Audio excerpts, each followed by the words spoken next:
Welcome to మోసన్ టింటి. ఈ రోజు మన వర్క్ షాప్ అయితే బంద్ ఉంది. వర్షం కారణంగా బంద్ చేసినాం. అందరు కస్టమర్లు చెప్తున్నా ఎవరు బయటకు వెళ్ళకండి, వర్షం ఫుల్ కొడుతుంది. అన్ని కార్లు మన హౌసింగ్ బోర్డులు ఇక్కడ ముంగట అన్ని కొట్టుకొని పోయినాయి. మీరు ఎవ్వరు బయటకు వెళ్ళకండి, రోడ్ మొత్తం విరిగిపోయింది.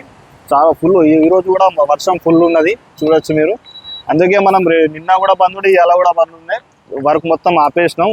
ఒక 2-3 రోజులు ఇట్లానే ఉంటుందంట వర్షం. వచ్చేసినాం. నిన్న ఏదైతే కార్లు కొట్టుకుపోయినాయో ఈ సత్యగార్డెన్ దాటిన తర్వాత ఈఎస్ఆర్ గార్డెన్ ఉంటుంది. ఇక్కడ చూడొచ్చు డివైడర్ కూడా ఇరిగిపోయింది మొత్తం వర్షంతో. మొత్తం పోలీసు వాళ్ళు, ఎన్డీఆర్ఎఫ్ టీం వాళ్ళందరూ వచ్చేసారు. ఈ రోజు కూడా చాలా ప్రమాదం ఉంది. ఎవ్వరు బయటకు వెళ్ళకండి, కార్లు తీసుకొని ఎవరు కామారెడ్డి బయటకు వెళ్ళకండి. కార్లు చూడొచ్చు ఆడ ఉన్నాయి కార్లు. వరద కొంచెం తగ్గిన వలన బండ్లన్నీ కనిపిస్తున్నాయి. ఒక 30-40 బండ్లు కొట్టుకొని పోయినాయి ఇక్కడ నుంచి. మొత్తం పోలీసు వాళ్ళు కూడా ఉన్నారు.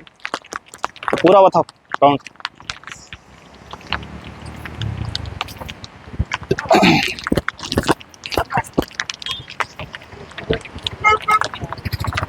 మొత్తం ఫుల్.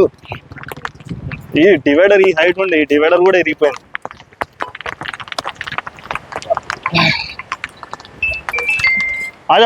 ఇక్కడ చూడొచ్చు పెద్ద గుంతగా అయిపోయింది మొత్తం నీళ్ళ వల్ల, వరద వల్ల మొత్తం గుంత అయిపోయింది. మళ్ళీ ఇక్కడ ఎలక్ట్రిక్ షోరూమ్ ఉండే షోరూమ్ లో అన్ని వెహికల్స్ అన్ని నీళ్ళలో వెళ్ళిపోయినాయి. బండ్లు అన్ని ఖరాబ్ అయిపోయినాయి. అందరు స్కూటీలు, మళ్ళీ కార్లు వీళ్ళు అన్ని కొట్టుకుని పోయినాయి. ఇక్కడ నుంచి చాలా ఘోరంగా పరిస్థితి ఉంది. పోలీసు వాళ్ళు, ఎన్డీఆర్ఎఫ్ టీం వాళ్ళందరూ ఇక్కడ మంచిగా సాయం చేస్తున్నారు అందరికి. ఎవ్వరు బయటకు వెళ్ళకండి. కామారెడ్డి సరౌండింగ్ మొత్తం రోడ్లు అన్ని ఇరిగిపోయినాయి. ఎవరు బయటకు వెళ్ళకండి.